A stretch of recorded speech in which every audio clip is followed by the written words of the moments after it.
Hi, and welcome to the latest episode of History You Didn't Know But Should. I'm Ray. And I'm Chris. And today, Chris, we're going to go back and we're going to look at probably one of the most influential evangelists of the early 20th century, and that is Aimee Semple McPherson. And you know, Chris, I think anybody in our audience who's familiar with church history, history of evangelicalism, they're going to know the name Aimee Semple McPherson. But I'm sure a lot of people in our audience have no clue who we're talking about.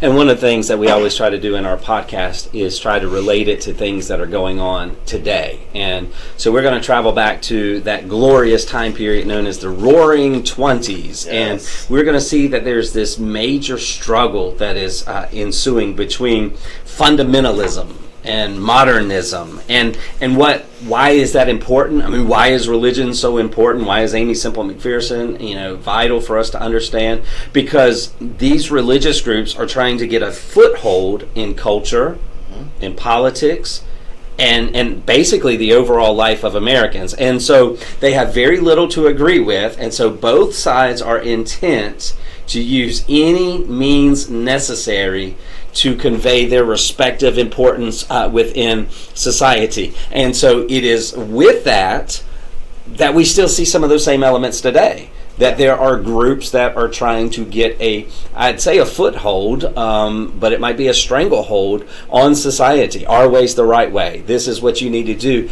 And there are eccentric, loud, vibrant personalities that are being the spokespeople for those movements.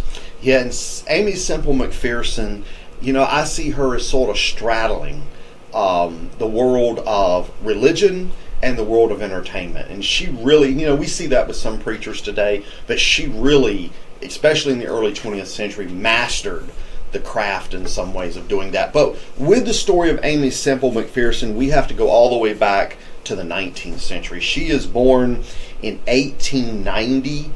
She's born to a Methodist family. Her father was actually a follower of the Salvation Army, and she's born in Ontario, Canada.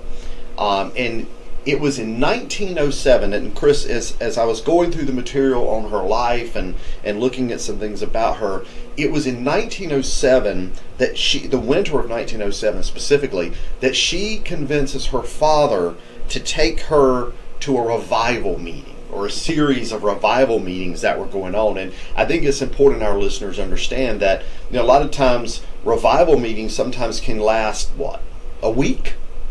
They can last more than just simply one service. And so she convinces her father to take her to hear this evangelist called Robert Semple. And he was a Pentecostal preacher, a Pentecostal revivalist, and he is preaching there. And he was really big on the Bible verse, Hebrews 13:8, Jesus Christ is the same yesterday, today, and forever. Of course, the idea that Christianity and everything involved in it is open to every single Christian. So a very Pentecostal type of view of things, with tongues, speaking in tongues, prophesying, and all of this kind of stuff. And Aimee Semple McPherson, of course, she's not Semple McPherson at this point, but Aimee is very, very attracted to what she sees there in that particular movement. And eventually she goes on, Chris, to marry this evangelist, Robert Semple. Yeah, and I mean, we've just got to say that Aimee is charismatic. Yeah. And, she is a conflicted female that, honestly, Ray, I didn't know if I should talk about it, but I think if we don't talk about it, it doesn't allow our listeners to really get an understanding of who she was. Because her life, you mentioned her name Semple, right? Because that's coming. But Ray, it wasn't anything simple. Her life was scandalous. And it starts before she's even born. And you mentioned her dad. Her dad, as you said, was a pillar of the Methodist Church. He's 54 years old. Her dad's a hard-working farmer, works hard.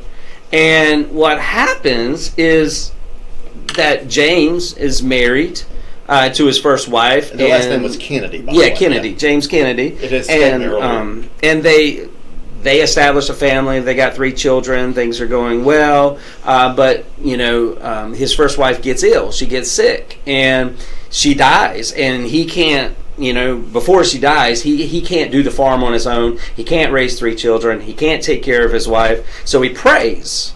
And he asks for there to be somebody to come and help. And there is. And it's a 14-year-old girl whose name is Minnie Pierce, who becomes an invaluable asset to the Kennedy family. So that when Elizabeth passes away, James' first wife, the statement is made that the little nurse helps the widower with the burial and stood by him in his grieving. And he found her indispensable, and she stays on.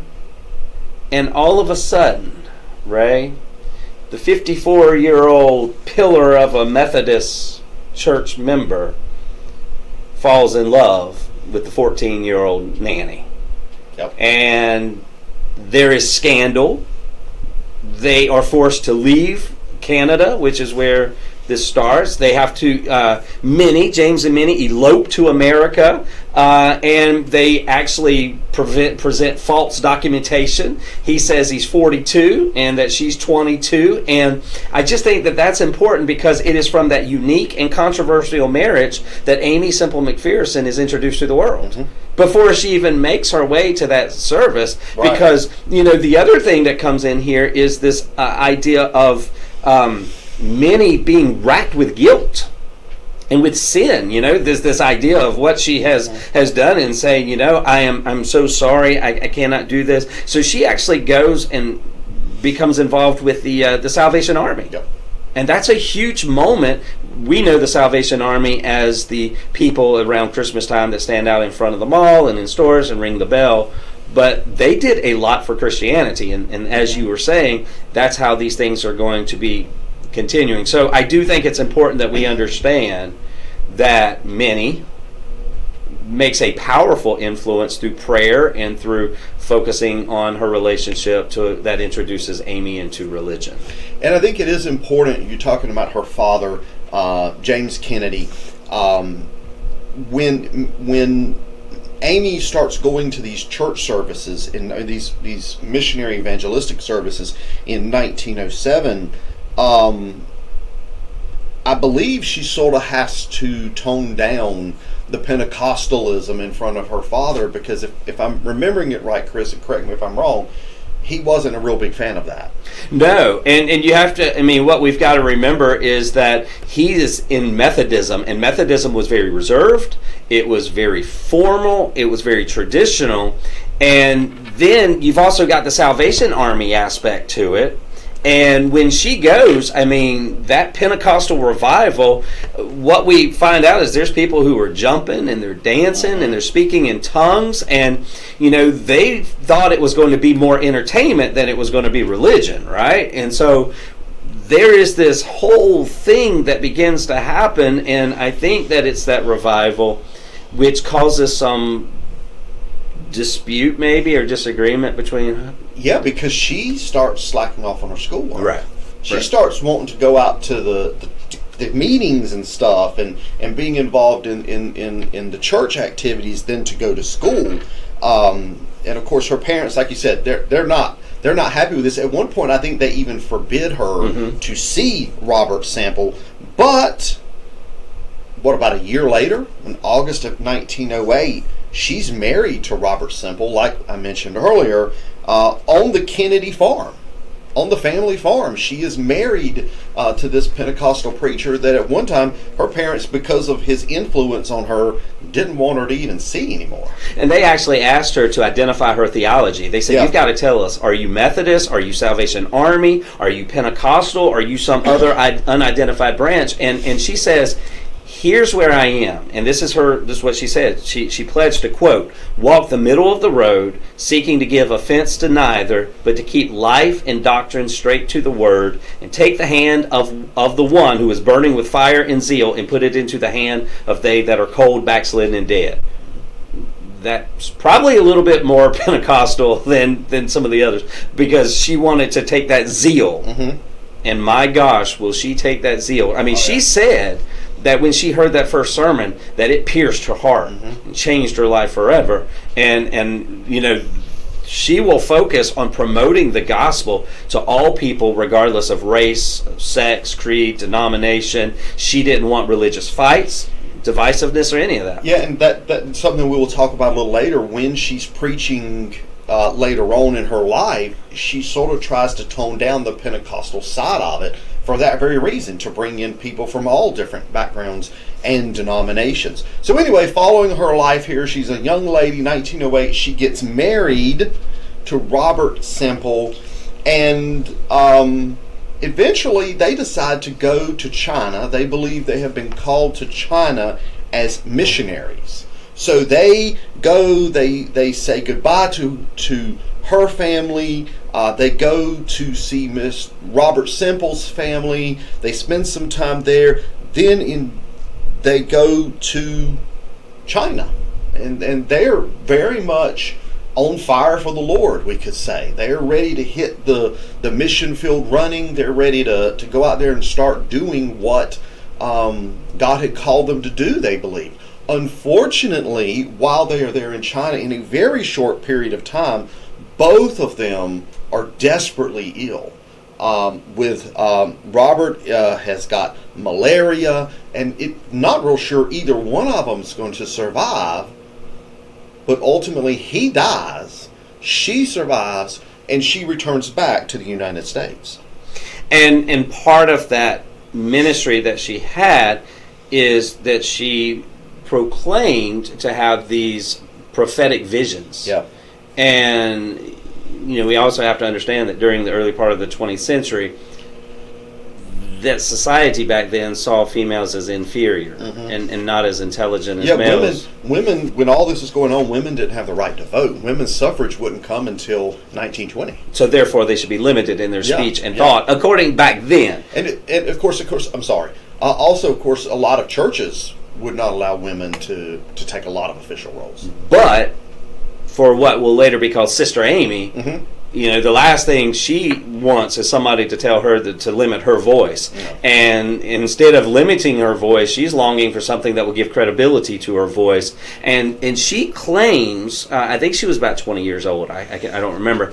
She claims that she had this vision from God and said that the future of Christianity and the souls of millions was in her hands. And she said, you know, that was her moment, that was her command, that I am going to be the face of Christianity. And for that to happen, that's huge. I mean, a woman making such a strong statement saying, I am the one that is going to make all the decisions, and I am going to be the face of Christianity. I mean, Ray, that's big shoes to fill. Yeah, and she had that during I think it was an episode with appendicitis in 1913 as a 23-year-old woman. Of course, this is already after her near-death experience there in China when her husband Robert Semple passed away. And she comes back home. She of course she has to sail back home. Then she has to cross the country, and she teams back up with her mother Mimi working at the Salvation Army there, and then of course she has this attack in 1913 of appendicitis where she almost dies, and she claims she heard nurses talking about, you know, that she was about to die or she wasn't going to make it, etc. And then she heard a voice that said, "Now will you go?" And of course she took that, Chris, to be her call to ministry, what you were talking about, that she was going to be this major witness here in the early 20th century of the gospel to the world. To the world and to all people, but she also wanted that ministry to be encouraging and hopeful and relevant to anyone that was willing to listen. And I think, you know, one of the things that really helps her, Ray, is that she had experienced hurt. Yeah. She had experienced loss. And so she could relate not just to the message that she was sharing, but she could also relate to the transforming power of the message. And so she had great joy of sharing the how God had changed her and how God was willing to change others. And I remember there was one, she was traveling, going from city to city in the United States, and she saw all these billboards and advertisements that were lining the roads, and she said, why can't the gospel be advertised that way? Yeah. And so then she begins a successful radio ministry, and she'll use her car to share the gospel message as she travels across America. I think she called it the gospel car. Yeah. And she had signs on it. It's kind of like, in parades where they've got the signs that says this is the future homecoming queen or whatever.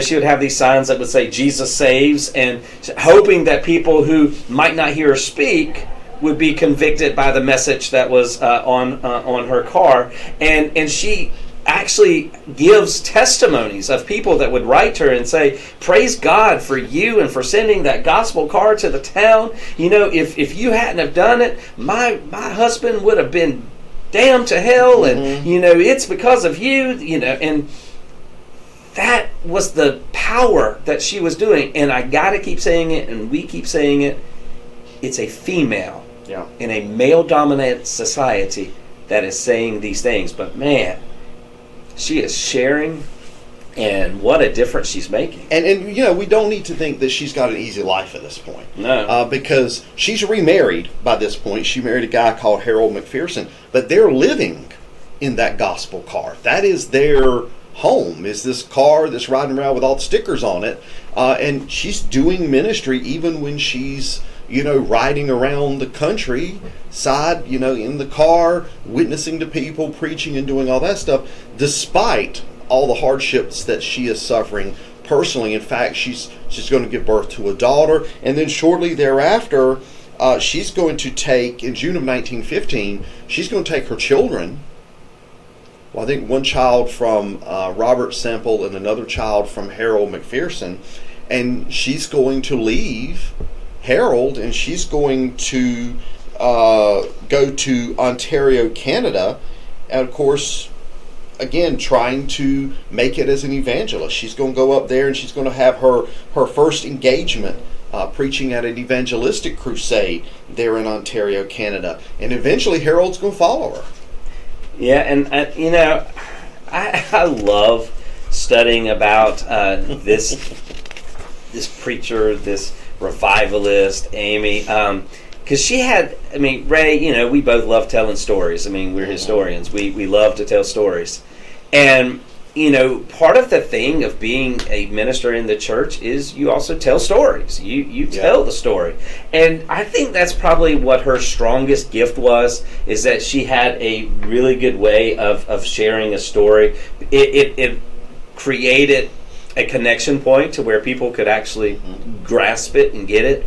And Ray, I just wanted to share one story I remember reading about, and it was one of her sermons, and people can find her sermons online. They can go and read them and can read about her history. But one of her sermons was entitled "Arrested for Speeding," and she had finished a revival service, and the family was headed to the beach to relax, and she was driving down the road rethinking how beautiful the service would have been, and basically not paying attention, and all of a sudden she was awake, brought back to reality by the sound of a police car behind her, and she was driving 31 miles an hour in a 20 mile an hour zone. And even though she was popular, even though she had a magnetic personality, she was arrested for excessive speed, and it made the headlines. She made her way in the front page of TV, or of the newspapers or whatever it was. Well, the following Sunday, she's preaching again, and the church is filled to capacity. And as people walk in, what they see is this long, winding road on the stage, and there's this lone cross that's standing at the intersection, and there's a police motorcycle. And McPherson comes into, this is a church service now, she comes in wearing a badge, an officer's cap, and she's got a policeman's uniform and skirt, and she begins the sermon justifying why there needs to be a motorcycle in the church. And she says this, quote, "If Christ were alive today, he'd preach modern parables about oil wells and airplanes. Things like," and then she said, "being arrested for speeding." And in a moment like that, she flipped on the motorcycle sirens. She let it wail while the audience gasped. And Ray, nobody fell asleep during that service. They didn't. And people came to a relationship in Jesus, she said, because she made it real. That's just one story, and it's amazing how somebody could take a speeding ticket and could use it as a wake-up call and help people make corrections to their lives. Yeah, I mean, she was not afraid to use, I guess we could say, Hollywood. You know, to use Hollywood sets, to use Hollywood staging, and to bring a motorcycle into the worship service, which I find just, I mean, can you imagine if your preacher on Sunday morning rode into the service on a motorcycle? I mean, that would be scandalous. Well, it's scandalous today. Maybe not, but it was scandalous back then. Yeah, because there was a column in the newspaper in which a reporter actually said, he said, in 10 minutes we learned that P.T. Barnum was not the greatest showman of the age. Yeah. That it was Aimee Semple McPherson. Yeah. So, but then isn't there a fine line? Yeah, I mean, it is the question of, was she more of a preacher, or was she more of an entertainer with a message? You know what I'm saying? I mean, she certainly wasn't solely an entertainer, but where was her focus? Did her focus become big crowds and entertainment with the gospel message, or was her just the gospel message with the other stuff on the side? Because one of the other things that she added to her worship services was a healing ministry. Yeah. She believed that she had that power to be able to heal, and she would tell stories once again that people were being healed, and she leaves behind many testimonies, firsthand accounts of men, women, and children who experienced healing. And I mean, even herself, I believe it was in her ministry, she fell down a flight of stairs or something and fractured her ankle, and they said it was going to require a significant time to heal, and so Pentecostal people gathered around and laid hands on her, and she claims that she was healed immediately. Yeah. And she then took that to her church services. And there are preachers today that are on TV and in other things who have these, quote, healing ministries and these healing opportunities where people are coming, and there are, testimonies from them saying that they have been healed. But it does go to what you're saying. Is it possible that people are showing up to see a one-woman act that has singing, preaching, drama, glitz, glamour? Or is it really that concept of a life-saving change by meeting God? Yeah, and you mentioned about P.T. Barnum, the great entertainer, sort of the circus guy. But she was also called the female Billy Sunday. So you have both sides to her, where on one side she's being compared to this evangelist Billy Sunday, but on the other side she's being compared to the entertainer P.T. Barnum. And you could see both sides to her in her evangelistic services, and we'll talk in a minute about the temple that she starts. And there you can see both sides to her, the entertainment side, but also the preaching side. Which is, I guess, why there's a church on every street corner today? Maybe. Because everybody's looking for something different when it comes to a church. Well, people have different, some people like churches that are very quiet, very formal, and then other people like things that are a little less so. But fortunately, nobody brings police motorcycles and other things, right? I hope not. Now, I did see a video a few years ago of a preacher coming into church on a zip line or something. Is that the one that the guy got stuck? There was one of them where the guy got stuck halfway during his sermon. He got stuck. So that's what happens. You have to be careful with your props. That's what happens when you set something up too quickly and you don't have a time to test it enough. So anyway, in 1923, she gets back out to Los Angeles. She's actually been back in Los Angeles since 1919. And she's, like you said, Chris, she's traveled all over the place. She's held large revival services, evangelistic services in different places. But in 1923, she opens Angelus Temple there in Los Angeles, which was, gracious, Chris, this thing sat over 5,000 people. It was this dome-like structure. It's still there today. I mean, you can go visit it. If one is in Los Angeles, one can go visit it. And she opens this huge church where she, of course, will be the preacher, the pastor. She starts broadcasting the messages. In 1924, she purchased KFSG and starts, broadcasting her messages there. So, she's not satisfied just staying in her four walls, preaching to those people week in and week out. She wants to preach to people around the country, and she wants to reach them where they are with her radio messages. Which is where she becomes this great entertainer, because she's using all aspects of media to get her message across. People flock to the temple. I mean, Ray, you mentioned 5,000 seats. It was sold out, but it was full. There were many times in which she would have to add a service because they didn't have enough room. I remember the fire marshal having to constantly be there monitoring how many people were coming in. She's got that, but she's also got the gospel car. She has the radio. And the temple, which I've always been curious why she called it the temple, and not a church, or not a, why temple?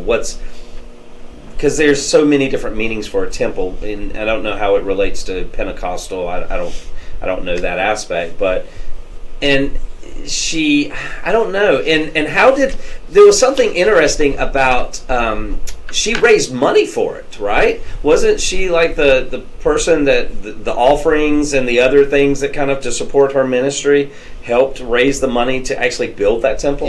Yeah. I mean, she was involved in all aspects of it. This was a full effort for her. She was not going to sit back and let some. This was a very, I think, in anything Aimee Semple McPherson would have done in her life, whether it was preaching or entertainment or owning a store, I think she would have done it 150%. I don't think she was the kind of person that was going to be happy sitting back, letting things just go. She was going to take the bull by the horns and run with it. So not a 200-seat facility. No, she's but a 5,000 facility. Over 5,000 seats she's got to have.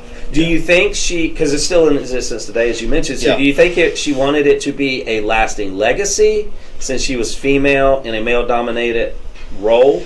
Or do you think that it was legitimately because she wanted as many people to be changed by the message? Or was it that, look at me? I don't know. Because later in life, right? Yeah. What starts happening is it becomes less about the church, less about the ministry, and more about her. So I wonder, was the temple that beginning of a shift from ministry to mission? I think it could be. It could be. I mean, she definitely, good gracious, she definitely had a flair for that, for entertainment, for wanting to be recognized, and you could say that temple was maybe moving her in that direction. And she was beautiful. Oh, she was. I mean, she was, for her day. very absolutely. beautiful. I mean, and so people were flocking to her, not because of her gift for storytelling, but also she was easy to listen to, right? Well, and you talk about it. I mean, she was a celebrity. Mm-hmm. She wasn't just a preacher. She was a celebrity. The Angelus Temple won prizes for their floats in the Rose Bowl parade. Wow. And, I don't know that I've ever heard of a church entering the Rose Bowl parade. I don't know that I've ever watched it, but, that's just a different type of thing. The church itself, as you can imagine, became a tourist attraction.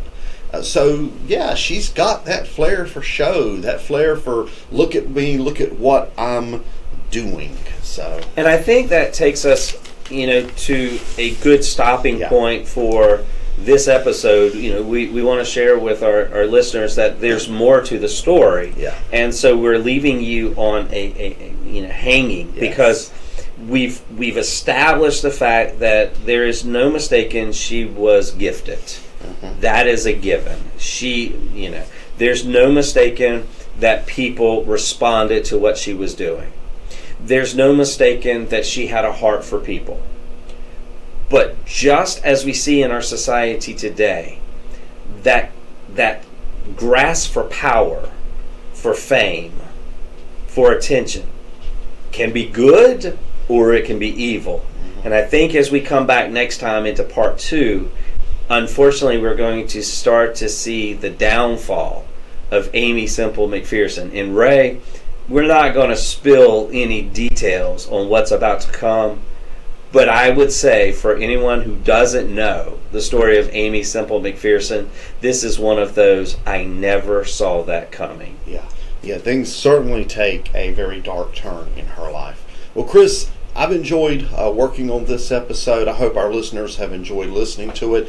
We do encourage you to tune in next week as we present our second part on Aimee Semple McPherson. Please share this podcast with your friends and family. You can find us on Facebook, Twitter. You can also find us on Sounder FM and Spotify. Until next time, I'm Ray. And I'm Chris. And we'll talk to you later.